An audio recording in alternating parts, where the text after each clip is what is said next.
Oke, Assalamualaikum warahmatullahi wabarakatuh. Kembali kita akan bahas buku tentang sahabat-sahabat Rasulullah yang ditulis oleh Syekh Mahmud Al-Misri. Pada video sebelumnya saya sudah bahas tentang Abu Bakar As-Siddiq, Umar bin Khattab, kemudian Utsman bin Affan, Ali bin Abi Thalib, Thalhah bin Ubaidillah, Zubair bin Al-Awwam, kemudian juga Abdurrahman bin Auf, Sa'ad bin Abi Waqqas, Sa'id bin Zaid, dan pada hari ini kita akan bahas tentang sahabat yang salah satu yang dijamin masuk surga, yaitu Abu Ubaidah bin Al-Jarrah.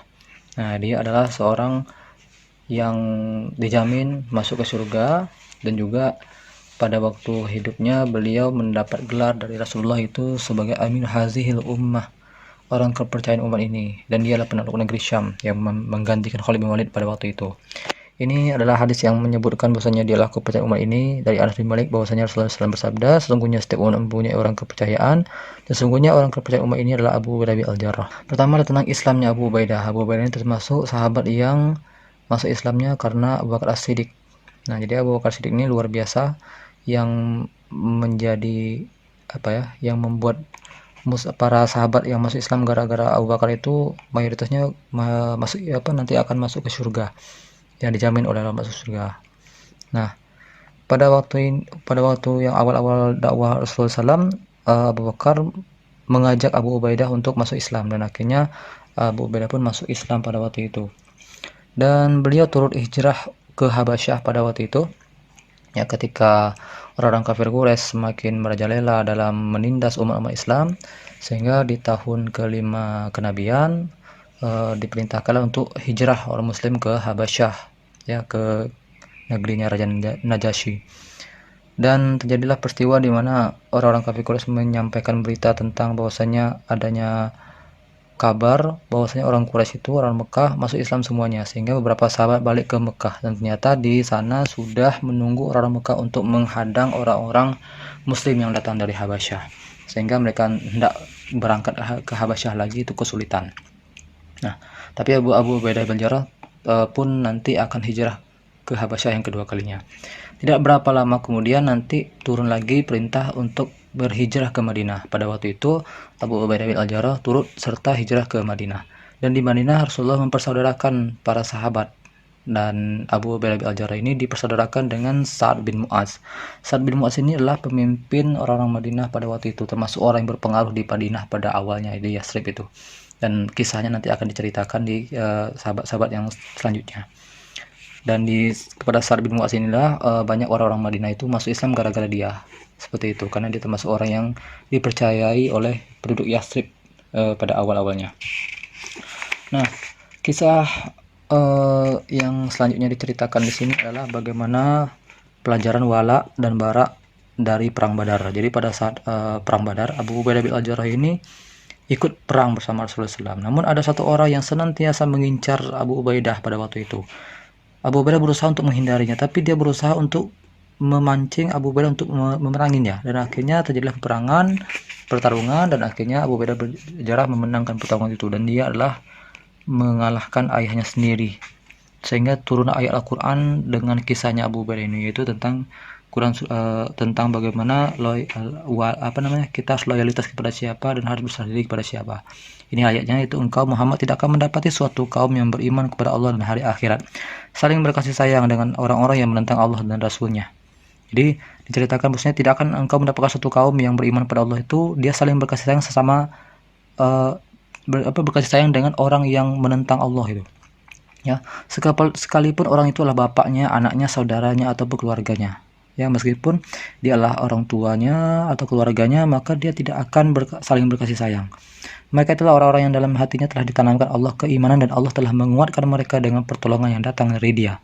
Lalu dimasukkannya mereka ke dalam surga yang mengalir di bawahnya sungai-sungai. Mereka pun merasa puas terhadap limpahan rahmatnya. Mereka lah golongan Allah. Ingatlah, sesungguhnya golongan Allah itulah yang beruntung.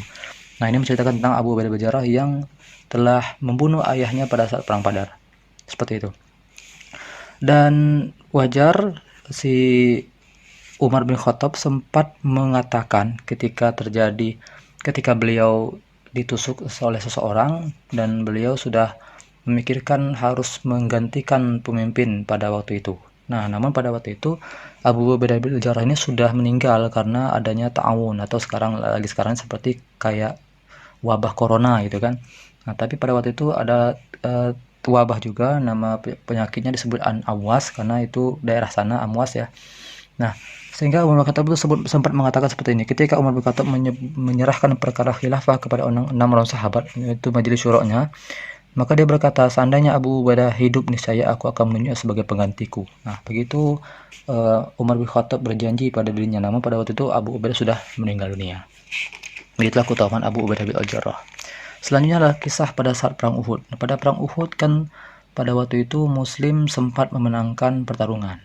Nah, namun para pasukan pemanah turun dari Bukit Uhud untuk mengambil berbagai macam ghanimah yang berserakan di bawah.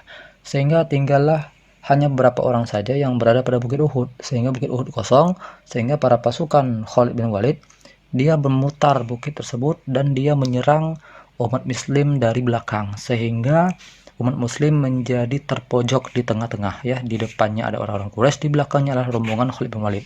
Pada waktu itu semuanya menjadi kacau balau. Pada waktu bahkan Hamzah bin Abi Thalib meninggal dunia, kemudian juga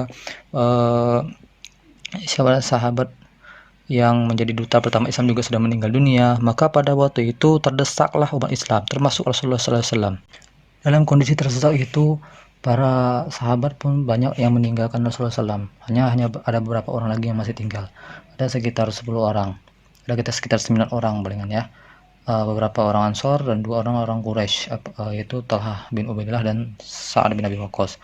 Pada waktu itu Talhah terus berjuang untuk melawan orang-orang Quraisy yang menyerang.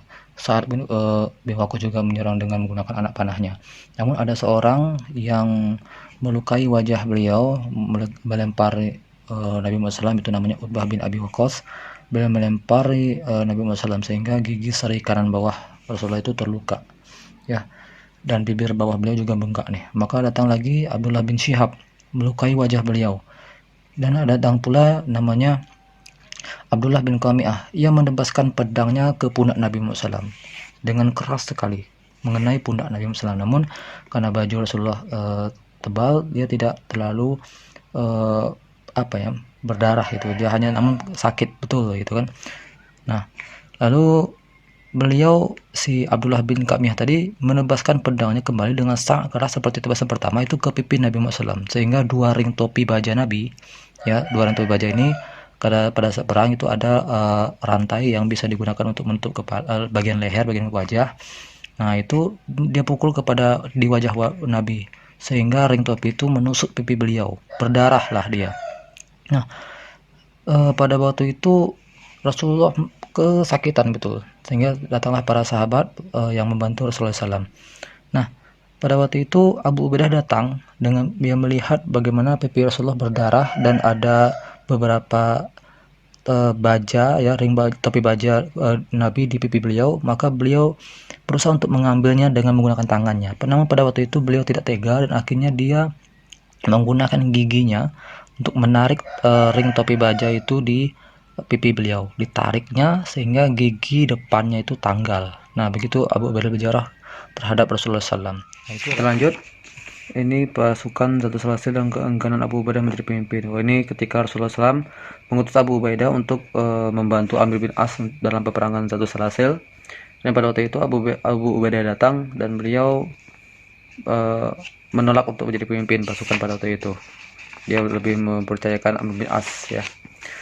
Kalau ini pasukan Abu Ubaidah ke tepi laut dan rezeki yang Allah berikan kepada ini ketika pasukan ya diutus oleh Rasulullah dalam peperangan yang di dekat laut, dan pada waktu itu bekal mereka habis. Pada waktu itu Abu Ubaidah hanya tinggal membawa 1 kantung kurma dan ia berikan kepada pasukannya, dan akhirnya habis juga dan mereka kelaparan. Tiba-tiba Allah Subhanahu wa taala mengirim seekor binatang yang besar dari laut, dan akhirnya mereka makan daging dan lemaknya sepuas mungkin.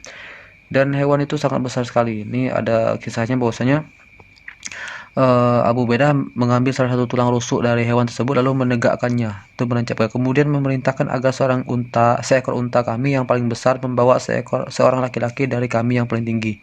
Laki-laki itu duduk di punggung unta, lalu unta berjalan di bawah tulang rusuk yang ditegakkan itu. Ternyata kepala tidak menyentuhnya. Nah, ini saking besarnya hewan yang Allah SWT berikan kepada pasukan ini yang dari laut ya. Apakah itu halal? Ya tentu halal, karena ada hadis Nabi yang menyebutkan bahwasanya hewan yang dari laut ya itu halal, baik itu yang tidak bangkai maupun bangkainya, seperti itu ya. Jadi disinilah ketika Rasulullah SAW menyebutkan bahwasanya Abu Ubaidah itu adalah orang kepercayaan dari umat Islam ini. Jadi suatu hari ketika tiba di Madinah, utusan Nasrani Najran itu datang menemui Nabi Muhammad SAW dan berdialog dengan beliau. Nabi mengajak mereka pada Islam dan membaca Al-Quran kepada mereka, tapi mereka tetap bersikukuh di atas agama mereka. Mereka bertanya kepada Nabi tentang Nabi Isa alaihissalam, maka Nabi Muhammad SAW menunggu satu hari untuk menjawabnya sebelum Allah menurunkan firman-Nya. Jadi ini membuktikan bahwasanya Rasulullah itu dalam menyampaikan ke agama itu memang benar-benar menunggu wahyu dari Allah Subhanahu wa taala. Beberapa waktu kemudian turun ayat yang ini, yaitu Quran surah Al-Imran ayat 59 sampai 61.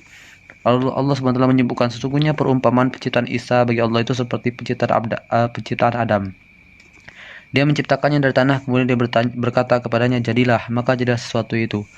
Kebenaran itu dari Rabbmu, karena itu janganlah engkau Muhammad termasuk orang-orang yang ragu. Siapa yang membantahmu dalam hal ini setelah engkau memperoleh ilmu, maka katakanlah Muhammad, marilah kita panggil anak-anak kami dan anak-anak kamu, istri-istri kami, istri-istri kamu, kami sendiri dan kamu juga. Kemudian marilah kita bermubahalah, agar laknat Allah itu ditimpakan kepada orang-orang yang berdusta. Nah, sehingga Rasulullah SAW menantang mereka untuk bermuhabalah, ya, bermubahalah, ya.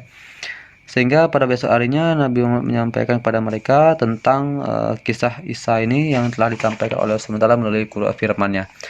Akhirnya mereka menolak untuk bermubahalah pada waktu itu, dan sehingga mereka didakwahi untuk masuk Islam lagi, namun mereka tetap menolaknya, dan akhirnya mereka Rasulullah sedih pada waktu itu, namun mereka bersedia untuk membayar denda, ya, bayar denda dan jizyah namanya, ya, dan beliau berdamai dengan mereka dengan syarat mereka mau membayar 2000 hullah. 1000 hullah itu mereka bayarkan di bulan Rajab dan 1000 hullah sisanya di bulan Safar.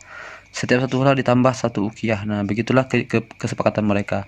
Dan mereka ingin orang yang menjemputnya itu adalah orang yang sangat dipercaya oleh umat Islam. Ya, dikhawatirkan nanti barang tersebut akan dibawa lari, gitu, ya. Lalu mereka minta kepada Nabi agar mengutus seorang laki-laki dipercaya kepada mereka. Maka Nabi Muhammad SAW mengutus orang kepercayaan umat ini, yaitu Abu Ubaidah bin Al-Jarrah, untuk mengambil harta kompensasi perdamaian. Nah, di ayat ini disebutkan bahwasanya mereka mengatakan, utuslah seorang laki-laki kepercayaan bersama kami. Maka Rasulullah menjawab, demi Allah, aku akan mengutus bersama kalian seorang laki-laki yang benar-benar dipercaya. Maka para sahabat Rasulullah berharap ditunjuk oleh beliau. Maka beliau bersabda, wahai Abu Ubaidah bin Al-Jarrah, berdirilah. Ketika Abu Ubaidah berdiri, Rasulullah bersabda, inilah orang kepercayaan umat ini. Jadi disitulah kisah di mana Abu Ubaidah mendapat gelar adalah orang yang dipercaya oleh umat ini. Banyak lagi kisah yang lain, misalnya tentang bagaimana beliau menggantikan Khalid bin Walid, ya, pada peperangan. Jadi langsunglah ke kisah di mana Rasulullah wafat, ya. Ketika Rasulullah wafat, maka kepemimpinan bukan diambil alih, ya, tapi diamanahkan kepada Abu Bakar Siddiq oleh para Muhajirin dan Ansor, mengamanahkan Abu Bakar menjadi pemimpin pada waktu itu. Pada waktu Abu Bakar menjadi pemimpin, Abu Ubaidah menjadi pasukan yang mengikuti Khalid bin Walid, ya, karena pada waktu itu pemimpin pasukan dipilih oleh Abu Bakar itu Khalid bin Walid. Abu Ubaidah menolak untuk menjadi pemimpin pada waktu itu, ya. Nah, kemudian setelah Rasul Abu Bakar wafat, maka pada waktu itu, pada saat pemilihan Abu Bakar Siddiq, ya, di Sakifah Bani Sa'idah itu kan Umar, Abu Bakar dan Abu Ubaidah yang pada waktu hadir, ya. Nah, Abu Ubaidah itu Abu Bakar sempat ingin menunjuk Abu Ubaidah untuk menjadi pemimpin, namun Abu Ubaidah justru mengatakan, wahai Abu Bakar, engkaulah yang sebenarnya cocok, engkaulah sebenarnya pas, engkaulah yang sebenarnya pantas untuk menjadi pemimpin kami. Maka pada waktu itu beberapa orang pun setuju dengan perkataan Abu Ubaidah, akhirnya mereka membaiat Abu Bakar As-Siddiq. Nah, seperti itu, ya, peran Abu Ubaidah. Nah, sekarang ketika Abu Bakar sudah wafat, akhirnya nyampe di masa Umar bin Khattab. Ketika Umar bin Khattab bukan naik tahta, ya, diamanahkan oleh Islam menjadi seorang khalifah, maka Umar bin Khattab menghentikan jabatan Khalid bin Walid pada waktu itu. Dan mereka pada waktu itu sedang perang, itu perang Yarmuk, ya. Ya, perang Yarmuk. Nah, itu melawan orang Romawi. Ketika perang Yarmuk itu datanglah surat menyampaikan kepada pasukan yang sedang berperang di negeri Syam bahwasanya Abu Bakar sudah wafat dan pemimpin pasukan itu sudah dialihkan kepada Abu Ubaidah bin Al-Jarrah. Pada waktu itu Khalid bin Walid tidak mengetahuinya. Namun beberapa waktu kemudian tiba-tiba setelah peperangan terjadi, maka Abu Ubaidah mengatakan kepada Khalid bahwasanya ia mendapatkan surat dari Umar bin Khattab yang menyebutkan bahwasanya kepemimpinan itu pemimpin pasukan diamanahkan kepada Abu Ubaidah bin Al-Jarrah. Khalid bin Walid menduga ternyata sepertinya ini ada yang aneh, kok lama sekali surat itu datang, kenapa baru sekarang? Ternyata disampaikan oleh disampaikan Abu Ubaidah benar bahwasanya surat itu memang datang bukan baru tapi sudah lama dan pada saat peperangan. Kenapa engkau tidak mengatakan pada di awal gitu? Kenapa engkau menyampaikan justru di akhir? Kalau engkau mengatakan di awal, tentu engkaulah yang menjadi pemimpin pasukan yang memenangkan perang Yarmuk ini. Maka si Abu Ubaidah mengatakan tidak masalah itu, karena aku khawatir terjadi perpecahan di antara umat ini ketika terjadi pergantian pemimpin pada saat peperangan. Seperti itu Abu Ubaidah bin Al-Jarrah mengambil sebuah keputusan yang tepat dalam menyampaikan adanya perubahan posisi pemimpin pasukan pada saat itu. Namun setelah terjadi perang Yarmuk, maka di setelahnya itu penaklukan kota Damaskus itu dipimpin oleh Abu Ubaidah bin Al-Jarrah ya, dan akhirnya Damaskus dapat ditaklukkan ya. Kemudian ya, jadi Abu Ubaidah ini berhasil menaklukkan orang-orang Romawi ya, dan termasuk Baitul Maqdis ya, sehingga setelah penaklukan Baitul Maqdis itu, nanti Baitul Maqdis itu orang-orang Nasrani inginnya menyerahkan kunci dari Baitul Maqdis itu langsung kepada khalifah, dan pada itu Umar bin Khattab langsung datang ke sana untuk mengambil kunci Baitul Maqdis ya. Itu kisah di masa Abu Ubaidah bin Al-Jarrah. Dan Abu Ubaidah ini termasuk sahabat yang begitu zuhud ya teman-teman. Jadi suatu hari si Umar datang ke rumah beliau, ke rumah Abu Ubaidah di Syam ya. Nah, Umar berjalan bersama Abu Ubaidah menuju rumahnya. Umar masuk dan tidak melihat apapun di dalam rumah itu selain pedang dan tameng. Maka Umar berkata kepada Abu Ubaidah, seandainya engkau mempunyai perabot rumah tangga. Atau Umar berkata, seandainya engkau mempunyai sesuatu. Maka Abu Ubaidah menjawab, wahai Amirul Mukminin, ini sudah cukup untuk menyampaikan kami ke tempat istirahat yang terakhir. Luar biasa. Begitu zuhudnya. Padahal dia seorang gubernur pada itu, seorang pemimpin, seorang ya pemimpin di daerah sana, negeri Syam waktu itu. Dan suatu hari lagi Umar masuk ke rumahnya. Ini ada sebuah riwayat yang lain ya. Dalam sebuah riwayat ini disebutkan bahwasanya Umar berkata, bawalah aku ke rumahmu wahai Abu Ubaidah. Maka Abu Ubaidah bertanya, apa yang akan engkau lakukan di rumahku wahai Amirul Mukminin? Engkau hanya ingin memeras air matamu karena aku. Maka Umar masuk dan dia tidak melihat apapun di dalam rumah Abu Ubaidah. Umar bertanya, mana barang-barangmu? Aku hanya melihat tikar, menampan, dan kantung air yang usang, padahal engkau adalah panglima. Apakah engkau mempunyai makanan? Maka Abu Ubaidah beranjak ke sebuah keranjang dan mengeluarkan beberapa potong kecil roti. Maka Umar menangis. Abu Ubaidah berkata kepadanya, aku sudah katakan kepadamu wahai Amirul Mukminin bahwa engkau hanya akan memeras air matamu karena melihatku. Cukup bagi kami bekal yang menyampaikan ke tujuan. Maka Umar berkata, dunia telah mengubah kami selain engkau wahai Abu Ubaidah. Inilah sikap zuhudnya Abu Ubaidah Jarrah ya. Dan di masa kepemimpinan Abu Ubaidah ini terjadi wabah ya, wabah tahun itu seperti wabah sekarang lah, yang kalau di Indonesia itu corona ya, COVID-19. Dan pada waktu itu Umar bin Khattab sempat menulis surat kepada Abu Ubaidah untuk keluar dari daerah tersebut. Umar menulis surat kepada Abu Ubaidah. Pada saat itu Abu Ubaidah diserang taun. Aku menghadapi sebuah perkara dan aku sangat memerlukan kehadiranmu, maka bergegaslah kepadaku. Begitulah Umar bin Khattab menulis surat kepada Abu Ubaidah bin Al-Jarrah. Ketika Abu Ubaidah membaca surat Umar, dia berkata, aku tahu kepentingan Amirul Mukminin, dia ingin menyisakan apa yang tidak mungkin tersisa. Lalu Abu Ubaidah menulis surat kepada Umar, sesungguhnya aku tahu kepentinganmu, maka bebaskan aku dari perintahmu. Aku bersama pasukan kaum muslimin dan aku tidak akan mementingkan diriku di atas mereka.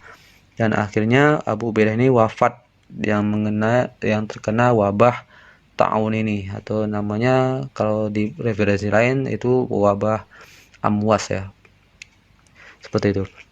Dan akhirnya nanti Abu Ubaidah wafat, termasuk beberapa sahabat-sahabat yang lain juga wafat pada waktu itu.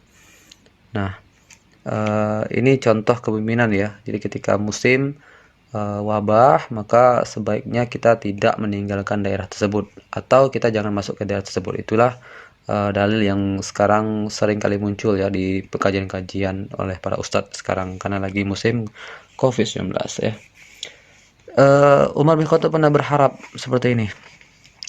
Umar bin Khattab menyimpan harapan yang sangat luhur, hatinya syarat dengan kesedihan ketika dia harus berpisah dengan saudara-saudara dan orang-orang yang dicintainya. Pada suatu hari dia berkata kepada orang yang ada di sekitarnya, berharaplah. Sebagian dari mereka berkata, aku berharap kalau rumah ini penuh dengan emas, aku akan menginfaknya di jalan Allah. Seorang laki-laki berkata, aku berharap kalau rumah ini penuh dengan mutiara dan batu permata, aku akan menginfakkannya di jalan Allah dan aku akan bersedekah dengannya. Lalu Umar berkata, berharaplah. Mereka menjawab, kami tidak tahu wahai Amirul Mukminin. Maka Umar berkata, aku berharap kalau ia penuh dengan laki-laki sekaliber Abu Ubaidah bin Al-Jarrah, Mu'adz bin Jabal, Salim mantan hamba sahaya Abu Uzaifah, dan Huzaifah bin Al-Yaman. Nah, begitu harapan Umar. Jadi ia ingin di dalam sebuah rumah itu ada sekelompok laki-laki, sekelompok muslim yang sekaliber Abu Ubaidah bin Al-Jarrah dan kawan-kawan yang lain. Dan ya begitulah, karena si Abu Ubaidah ini wafat karena wabah dan dia dikubur di tanah dekat Yordania ya, seperti itu. Mungkin itu saja kisah tentang Abu Ubaidah bin Al-Jarrah, karena beliau adalah termasuk sahabat yang dijamin oleh Rasulullah masuk ke surganya nanti ya. Oke, silakan nonton lagi video selanjutnya, itu tentang Syuhaib bin Ar-Rumi. Siapakah dia? Silakan nonton di video berikutnya.